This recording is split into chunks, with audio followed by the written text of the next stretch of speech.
foremost, how's Lalakai? Yeah, so obviously we had the training we set with La yesterday. It was it wasn't great. It was a bit of an ordinary scene for him, and everyone was really worried at the time around what the extent of his injuries were, and yeah, it happened in front of his teammates. It wasn't great. Had quite a few conversations with La last night and this morning. He's on the improve mentally, and he's starting to get his spirits back about him.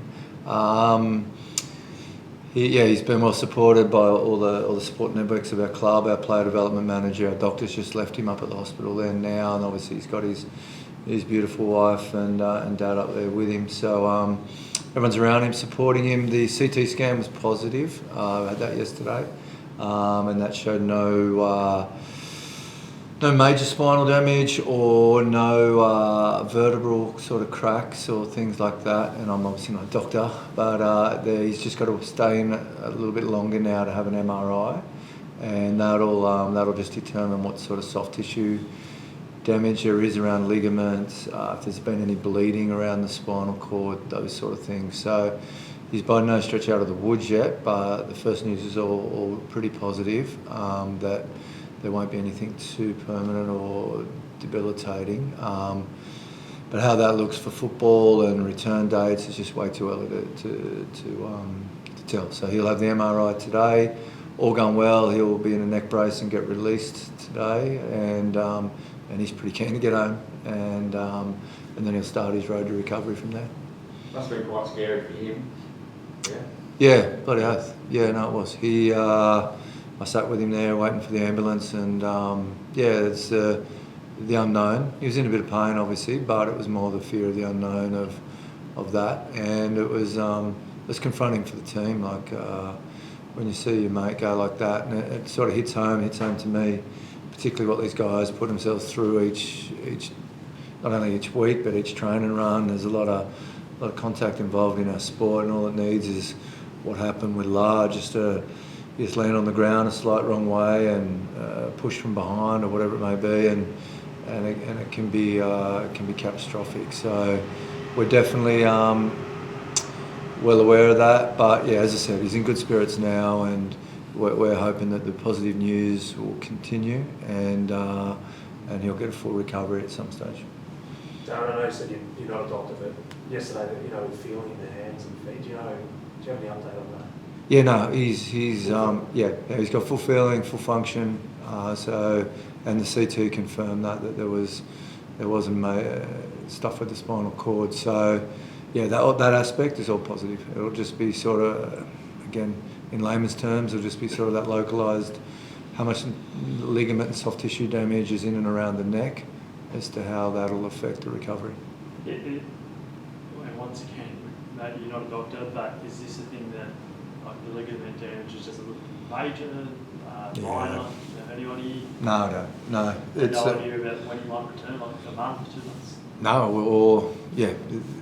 no idea at all. Yeah, I really hope for Lars' sake that it's not a career-threatening thing, but if you've got instability in that area, risk and reward needs to be taken into consideration. So yeah, way too early to see.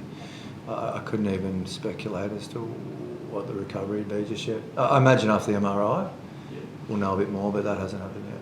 Harry, must be a fair bit of relief amongst the playing group that he's okay.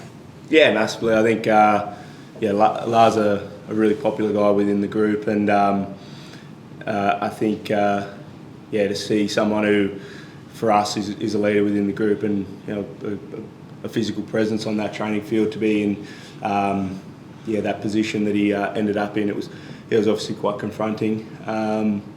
But yeah, obviously the updates we've got through Darren and the medical team have all been promising, and that's all we can really hope for. So hopefully we just keep getting good news.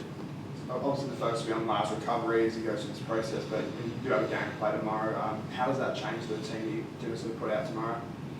Yeah, obviously there's one change, and it's an obvious one, that Joey will move from 15 up to centre, and Maxie will come in and start, and that brings young Jack Bowen onto the bench for us as well. So not what we planned, but it's Maxie was chomping at the bit. We had to hold him back to keep him on the bench this week. He wanted to start, so we'll give him that shot, and we'll readjust as we go. So yeah, no excuses. We're still putting out a strong team, and we're going up there with a job to do. And if anything, we've got a little bit more spring in our step as far as motivation goes to do well for La.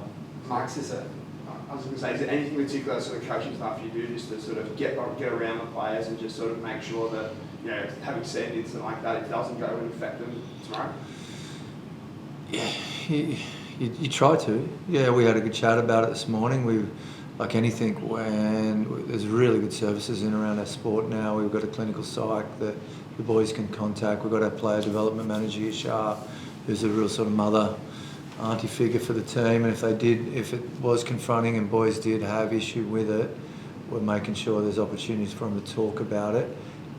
None of them have broached that with me yet. How it affects them on a deeper level going into the game, you can't comment. But I can't really comment on that. Going into the game, obviously Max, he's suffered from a few injuries as a young fella. How do you find the balance between managing a young guy who wants to play and he's chomping at the bit, also with a young body which has had quite a lot of injuries? Yeah, you ever walked a dog on a leash that hasn't been out for a while? It's hard to hang on. That's Maxie. He gets it, and it wasn't our original plan, but we've got intentions to look after him.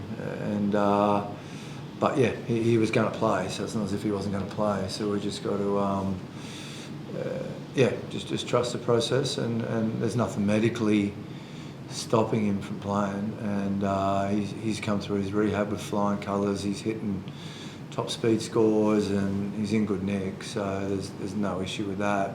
It just would have been nice to potentially ease him back in, but the upside is his potency is on the field from the get-go.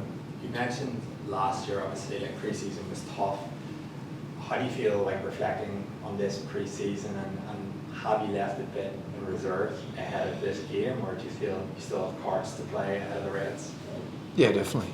Yeah, no, we're not hiding from the fact that some of the score lines in the two major trials went great, but effectively it was probably just the first half against Reds we were disappointed mostly in. Like, our Rebels trial was just out. It was the first hit out. It was one team played the first half and we were competitive, then a second team played, and that was probably sort of second team on second team, so I didn't read too much into that, as disappointing as it was that they ran away a little bit. The first half against the Reds was alarming, but I felt that we resolved a lot of those issues at half time and came out at a really, we got the better of the second half against them, and that was still top team on top team. So we just weren't quite on point attitudinally in that first half. So I got no doubt we're going up there, great stadium, great occasion, kick off our season. There won't be any lack of want or desire or energy in the team come tomorrow night.